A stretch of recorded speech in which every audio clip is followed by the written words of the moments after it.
E hoje nós começamos nosso primeiro podcast, o RochaCast.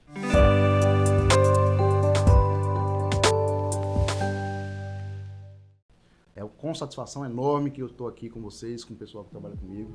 E vamos falar um pouco do escritório, dos nossos anseios, das nossas características, para que o pessoal possa nos conhecer e assim dar andamento às situações.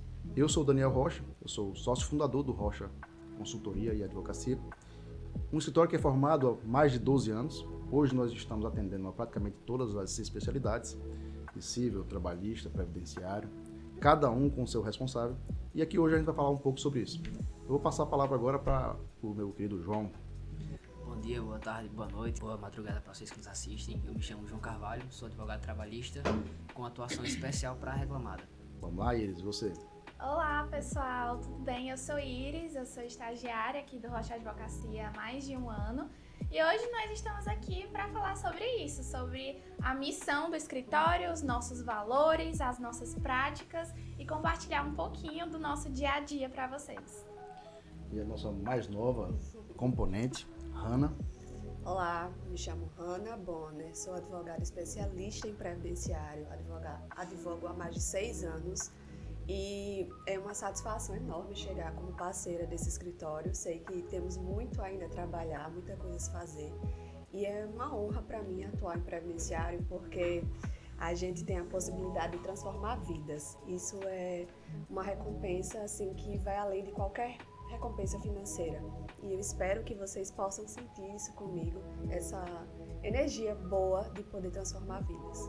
E isso que a Hanna falou acaba se enquadrando em uma das nossas missões, que é trazer para o cliente aquilo que ele precisa. Como todo escritório de advocacia, que é uma espécie de uma empresa, a gente, lógico, que precisa da remuneração dos clientes. Mas o nosso principal objetivo, a principal característica do escritório é trazer isso. Trazer uma luz para aquele cliente que está com um problema previdenciário, que está com um problema trabalhista, que está com um problema civil, que está com um problema de imóveis, enfim, das mais variadas áreas, para que a gente não só consiga para ele a questão financeira, que muitas vezes ele busca, mas também a satisfação. Porque a gente tem que ter em mente que um processo, ou judicial ou extrajudicial, ele envolve várias questões que podem mudar a vida de uma pessoa. Então a gente tem sempre que ter isso como premissa básica. A partir do momento que a gente faz um bom trabalho, que dedica tudo àquele cliente, a gente vai, no mínimo, garantir para ele o nosso melhor trabalho e assim atingir o que ele precisa. Sim, é verdade. Inclusive, isso é uma coisa que a gente sempre conversa em todas as nossas reuniões, é algo que realmente você sempre pontua muito, que a melhor recompensa é no final do processo você ver o alívio do cliente, ele realmente atingindo aquele objetivo, ele conseguindo algo que ele realmente buscava e ele não tendo mais essa aflição. Você tirar o cliente de uma aflição que ele estava passando é realmente algo muito recompensador. Até porque, querendo ou não, a advocacia, ela, apesar de lidarmos com papéis, nós estamos lidando também com humanos, com pessoas, com sentimentos. Isso acaba fazendo com que você tenha um foco mais humano para a situação em si, para poder aliviar aquela dor, aquela angústia do cliente. Por exemplo, um trabalhador que está desempregado, buscando as suas verbas rescisórias que a empresa não realizou o pagamento. Então, acaba depositando esse sentimento de humanidade no processo para poder satisfazer o desejo do cliente. E é muito importante para que a gente alcance esses objetivos, né, os resultados positivos, que cada pessoa seja especialista e realmente entenda do que está fazendo. Mas é como vocês já falaram, a gente está lá, muitas vezes, trabalhando para um processo que a pessoa depende daquele processo para a vida. A gente, numa regularização de um imóvel, por exemplo, às vezes a pessoa só tem aquele imóvel. Se a gente não resolver esse problema, ele pode simplesmente perder a moradia. Então a gente tem que olhar o processo de forma bem mais ampla do que apenas o papel, como o João falou. Eu citei até como um exemplo recente uma situação que eu estava vivenciando, onde na mesma semana eu ganhei um processo onde recebi um valor de honorários até considerável, só que eu fiquei mais feliz quando na mesma semana eu consegui uma decisão judicial fazendo com que um cliente meu deixasse de pagar um valor considerável. Ou seja, eu fiquei muito mais feliz em ter salvado, entre aspas, a pele desse cliente nessa situação do que por ter recebido. Repito, a gente não vai aqui dizer que a gente não trabalha precisando do dinheiro também, porque nós temos nossas contas, mas o dinheiro é uma consequência daquele trabalho que a gente faz. A gente tem no escritório centenas de processos, mas muitas vezes, a maioria dos clientes, cada processo dele é como se fosse a vida dele ali em jogo.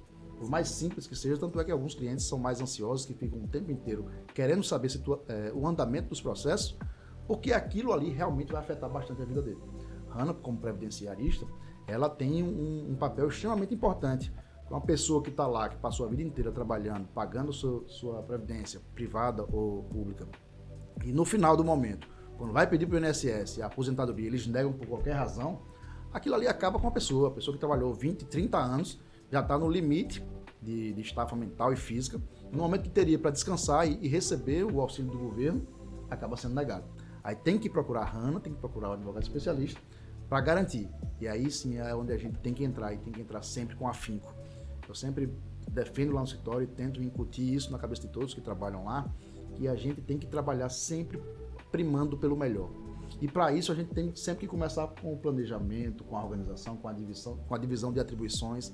Ou seja, eu sou advogado especialista em inventário e regularização de imóveis. O meu foco tem que ser esse. As tarefas principais dessa natureza tem que caber a mim. As questões trabalhistas vão para João, previdenciária para Hannah, cível para o Anderson, que não está aqui hoje, mas enfim, a gente vai dando ao cliente os advogados especializados para que ele tenha o melhor serviço.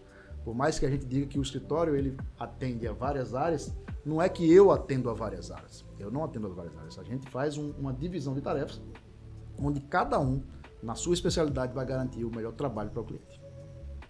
Com certeza. E realmente isso é muito importante. Essa divisão mesmo para que você, que é advogado especialista em uma área, você possa realmente buscar se aprofundar, se atualizar da melhor forma possível para você encontrar todas as formas de solucionar as questões dos seus clientes. Então, realmente, quando você se atualiza e se especializa em algo muito determinado, você consegue atingir muito mais objetivos do que se for uma mesma pessoa agindo em várias áreas. Essa divisão de especialidade é importante também durante a graduação do curso. Porque você, como estagiário, você acaba que roda um pouco a diversas áreas da advocacia.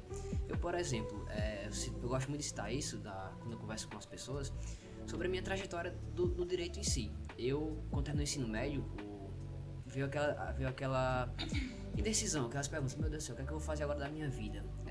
O que é que eu vou fazer? Enfim, o sonho de mãe era que eu me tornasse médico. Aí eu gosto daquela frase de Ariano Suassuna: quem gostava de abrir bucho de lagartixa quando era mais novo, virava médico. Quem gostava de contas, de fazer contas com matemática, virava engenheiro. E quando não tinha nada, sobrava engenheiro. Sobrava advocacia. Não dava pra nada, era advogado. Aí foi praticamente o meu caso. Não gostava de abrir bucho de lagartixa, nem fazer contas, então, brincadeiras à parte, a advocacia, ela, pra mim, ela surgiu como uma experiência incrível, porque quando eu terminei o ensino médio, um primo meu do interior, ele é advogado, e falou comigo: João, já que você tá aí sem fazer nada agora, tinha acabado de fazer o Enem, tava esperando o resultado, vem aqui pro escritório passar uma semana só para organizar os processos. Eram processos físicos e tinha que digitalizar. Aí eu, beleza, vou lá, vou passar uma semana. Passei uma semana, 2, 3, eu sei que passou o ano lá, eu digitalizando o processo, aí comecei a fazer outras tarefas lá, como petições de manifestações simples. Enfim, comecei a ter um contato direto com a advocacia. Isso antes de começar a faculdade.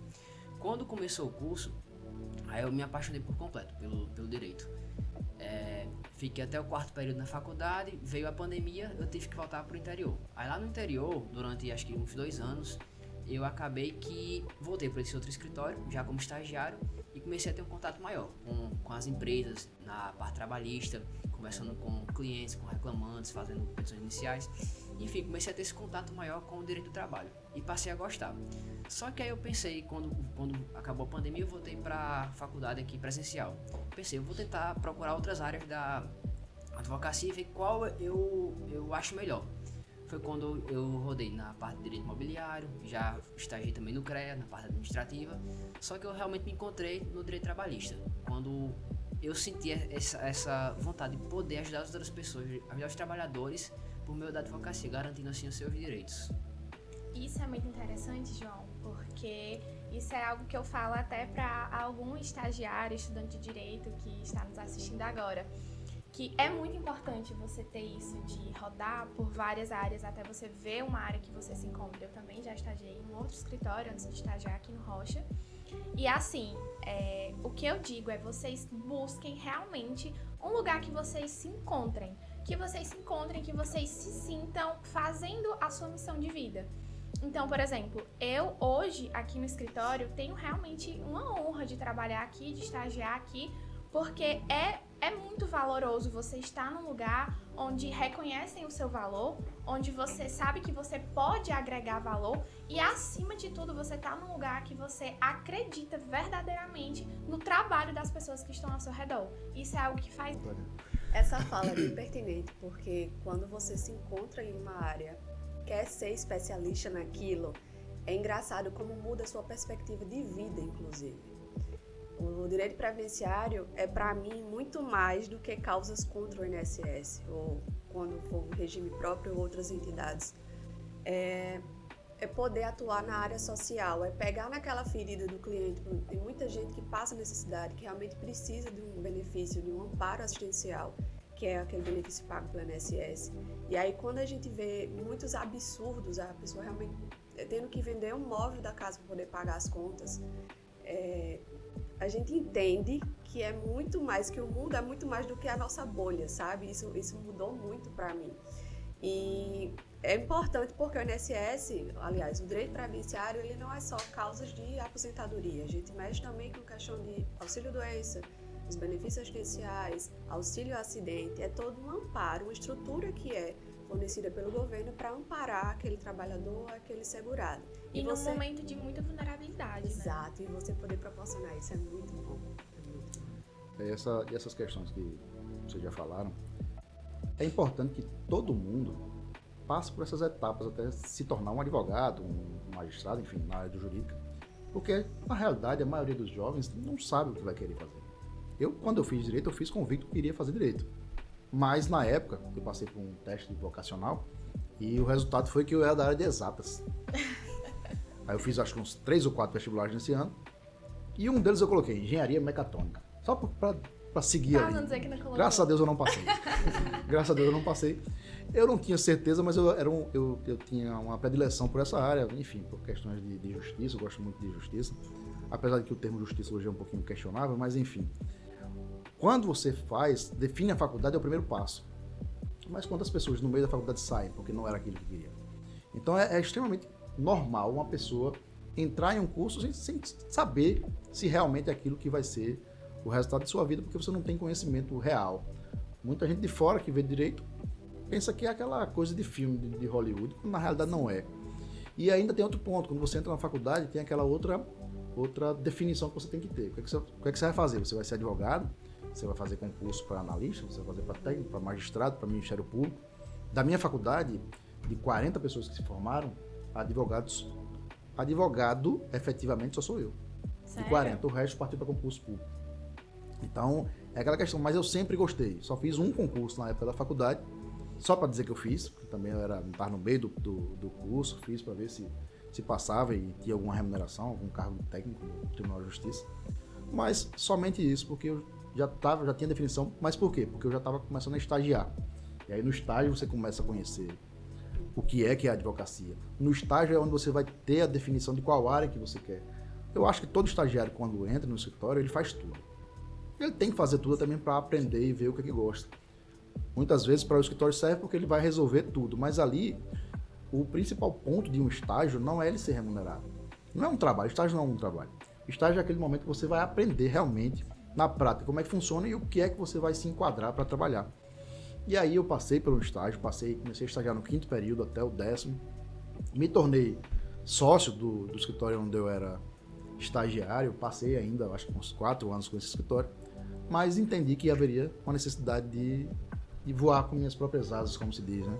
Porque eu acho que a advocacia ela tem um leque muito grande e uma principal característica, pelo menos para mim, da advocacia, é isso. Você não pode ficar fechado em nenhum círculo. O advogado ele sempre tem que pensar em mais. Você vai crescer para ampliar o escritório, etc. e tal. Porque se você ficar só naquela medida simples, você não vai sair daquilo nunca. E hoje a gente está pegando também, já mudando um pouquinho de assunto, na questão das tecnologias, do marketing. Hoje o que a gente está fazendo aqui hoje na minha época de recém-formado, não existia. Fazer um podcast que pode ser visto por milhares de pessoas em qualquer lugar do Brasil. Hoje a gente, por causa da internet, por questões de Instagram, de Facebook, Google, etc., a gente tem clientes em várias regiões, em todas as regiões do país a gente tem cliente. A gente tem cliente no Amazonas. Sim. Então, é uma abrangência muito maior, mas isso também traz pra gente uma responsabilidade muito maior. Primeiro, de estudar, para ter o conhecimento cada vez mais aprimorado. Segundo, da organização, porque não adianta também a gente só saber direito. Direito faz parte da base de qualquer advogado, mas você tem que saber de organização, de ajuste de prazo, de marketing, para que você faça o escritório também crescer. E, consequentemente, quanto mais você cresce, mais você pode ajudar pessoas. Mais você pode ampliar os atendimentos no escritório. Hoje, graças a Deus, a gente atende quase todas as áreas, porque nós temos interna e externamente advogados que atuam nessas áreas.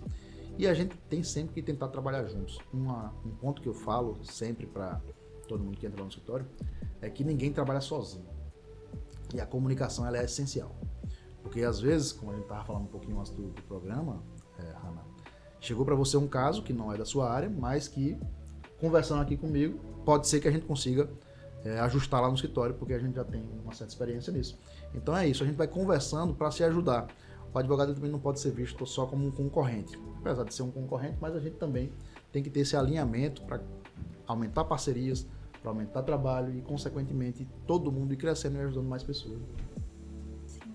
E agora você tocou nesse ponto das mídias digitais e toda essa atualização realmente que tem sido muito crescente, e é muito importante a gente ver isso e a gente fazer o que estamos fazendo hoje aqui, que é olhar que o escritório de advocacia, o direito em si, ele não é mais aquele direito que foi visto por muito tempo pelas pessoas como uma coisa não dinâmica, aquela coisa realmente muito fechada ali naquele ciclo. Então, uma coisa que nós estamos fazendo hoje aqui no escritório, que pra mim é algo muito importante de ser feito, é realmente a gente tentar mostrar para as pessoas que o direito ele está no dia a dia de todo mundo. Então, com os nossos vídeos no TikTok, os nossos vídeos no Instagram, muitas postagens, aqui nesse podcast mesmo, a gente consegue alcançar ainda mais diversas pessoas, mostrando que no seu dia a dia, em qualquer ato que você for fazer, o direito tá ali presente. E aí você conseguindo mostrar isso, você consegue realmente tornar o direito mais acessível ainda para a maioria das pessoas. E isso é algo que as redes sociais vieram e estão fazendo muita diferença nesse ponto, sabe? É algo realmente muito importante. E essas tecnologias, elas influenciaram bastante o próprio judiciário. Antigamente, todas as audiências que a gente fazia era tudo presencial. Hoje em dia eu posso fazer uma audiência na Bahia sem sair de casa, sem sair do computador. Só lá no escritório, pego o link da audiência e posso participar normalmente, sem nenhum problema. Então a tecnologia veio justamente para isso, para auxiliar tanto o advogado como o judiciário. Só voltando um pouquinho ao que eles falou sobre a importância da rede social, fora a questão do marketing e tudo mais, acontece muito isso. Às vezes a gente faz um vídeo em que fala de um assunto que a pessoa está vivenciando, mas ela não sabe que aquilo sequer é um problema que pode ser solucionado, né? Ali, a partir daquele vídeo, ele vai dizer, rapaz, eu estou passando por essa situação. Ou eu conheço alguém que está passando por isso. E aí, uma pessoa mais simples, e o rapazinho aqui está falando que tem solução e que eu posso ter direito a isso, ter direito àquilo. Então, a gente tem, inclusive por causa disso, que tem uma responsabilidade muito maior do que quando a gente fala. Tanto é que às vezes eu sou tido como chato lá no escritório. Não. Porque as pessoas botam algumas sugestões de tema de Instagram e tudo mais, botam uma redação de um texto que a gente sempre discute, e eu faço alguns apontamentos. Mas é porque eu dou uma lida e eu tenho um pouquinho mais de experiência do que a estagiária, enfim. Do que as pessoas. Aí eu faço um apontamentozinho, olha, será que não é bom a gente olhar isso dessa forma? Porque se a gente colocar uma informação errada também no vídeo, a gente sabe o que quer dizer, a gente depois vai descobrir que está errado, porque a pessoa quando não faz de maneira consciente, mas aquela pessoa que está vendo vai pensar que a gente está certo. Claro. Ou às vezes até transmitindo não errado, mas você não mostrando exatamente o que você está querendo dizer e dando abertura para outras interpretações. Às vezes a pessoa tem uma interpretação que não é aquilo que você quis dizer. Realmente é importante esses comentários que são feitos. responsabilidade com o que está sendo Sim, com vinculado. certeza.